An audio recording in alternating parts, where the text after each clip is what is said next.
guys, Logan here, and welcome back to my Mission Impossible series. I am at the end point of my series of Mission Impossible reviews leading up to Mission Impossible Fallout coming out on July 27th, which is next week on Friday.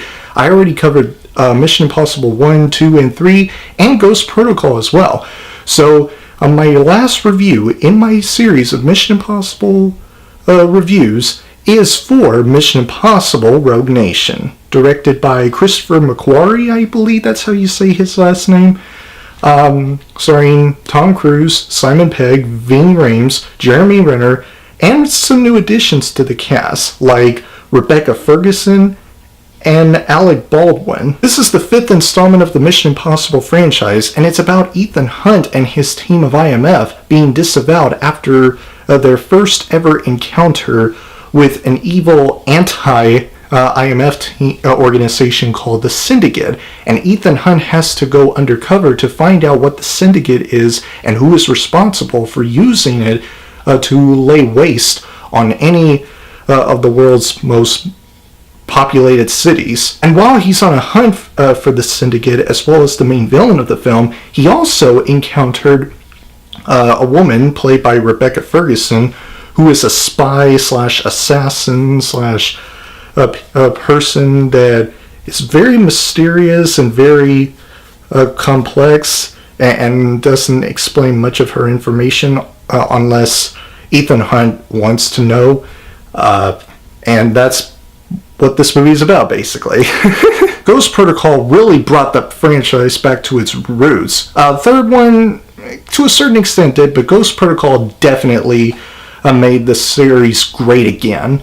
And when Rogue Nation came along, a lot of people were very excited about this film after being pleasantly surprised by Ghost Protocol and how great that film was. And Rogue Nation definitely did not disappoint, or at least to me it didn't, because this is hands down the best film in the entire franchise. I don't care what any of y'all said about Ghost Protocol. Rogue Nation to me has everything that is great about Ghost Protocol and the first Mission Impossible film and made them even better. And that's kind of similar to what I said in my review for Ghost Protocol when I said that this film brought back to what was great about the first Mission Impossible and made it even better.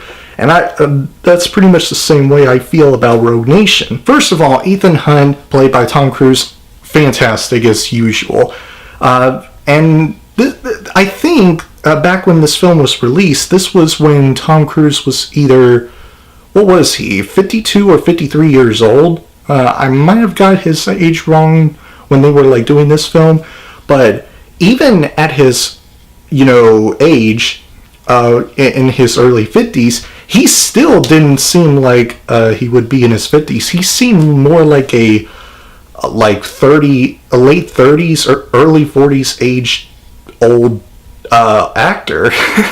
But yeah, he's fantastic, as well as Simon Pegg. And Ving Rhames has returned to this film after only appearing in the final scene of Ghost Protocol. He has come back to be one of the biggest parts of the film, and he still is the heart and soul of the entire Mission Impossible series. He's just so awesome. Jeremy Renner was also very good, although he didn't do very much in this film like he did in the first one, or Ghost Protocol, I should say. Ghost Protocol gave him a great introduction to what he is, and so many memorable scenes with him. He was awesome in Ghost Protocol, and I can say the same thing for Rogue Nation. Alec Baldwin was very good. He's one of the best additions to the cast for this film, in my humble opinion, right beside Rebecca Ferguson, which, oh boy, let's talk about Rebecca Ferguson. Woo-wee! She is one of the best aspects in the entire film, period. Point blank.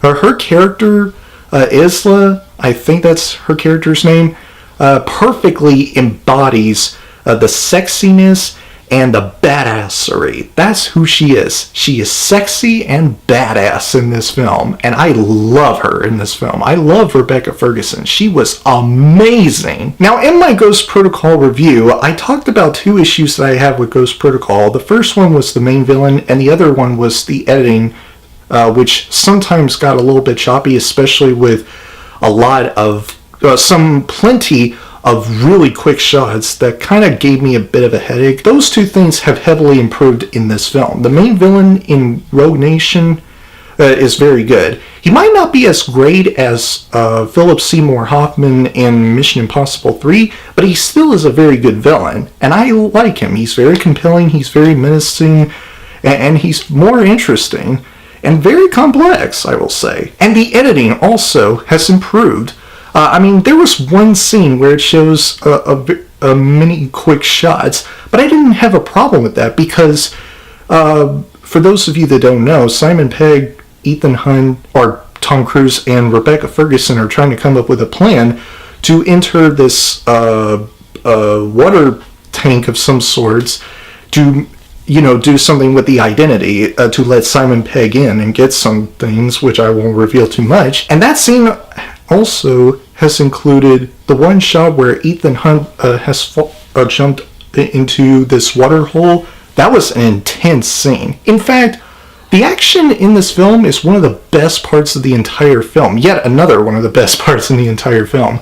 The action was so memorable, particularly the opening scene with Ethan Hunt trying to get inside the airplane. That was a great opening scene, as well as the water hole scene that I just talked about, and the motorcycle chase scene. That was also fantastic. The action in this film gives you the excitement and the intensity and makes you be on the edge of your seat, and that's one of the best. That's one of the biggest praises that I will give Rogue Nation ever.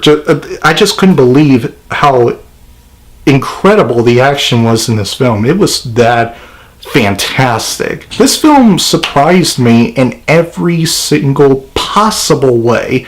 I think I've watched this film maybe 3 or 4 times, and each time that I watch this film, it has actually quietly improved, and that's mind-blowing. It just improves every time I watch it, and that's yet another one of the biggest praises that I will give Rogue Nation. Everything happens, and everything was done in the right way. Everything about this film was fantastic, and I couldn't be any more happier to say that Mission Impossible Rogue Nation is another example, a second example besides Ghost Protocol, that Mission Impossible, the series of Mission Impossible, is the best action series in the history of cinema, and that is saying a lot. I love this movie. I love Mission Impossible Rogue Nation. It is my favorite film in the entire series, and I am proud to give Mission Impossible Rogue Nation a Platinum Medal of Honor.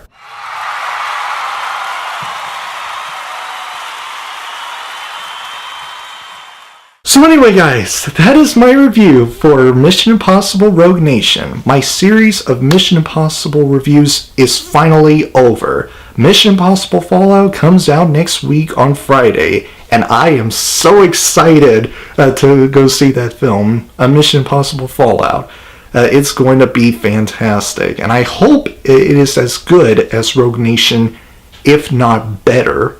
And if it is better than Rogue Nation, I will be shocked, but in a great way. Let's just hope it is. Anyway, guys, that is my review for Mission Impossible Rogue Nation. And by the way, my review for The Equalizer 2 will be up later, so stay tuned here on my channel just for The Equalizer 2 review. If you guys enjoyed my review, please click the like button, and if you have already watched Mission Impossible Rogue Nation, comment below and let me know what you think of it. If you enjoyed what you've seen here and you want to see future videos from me, please press up there to subscribe and turn on the notification bell. And I will see you guys in the next video. Have a great week, Battle Squad, and as always, fight the good fight.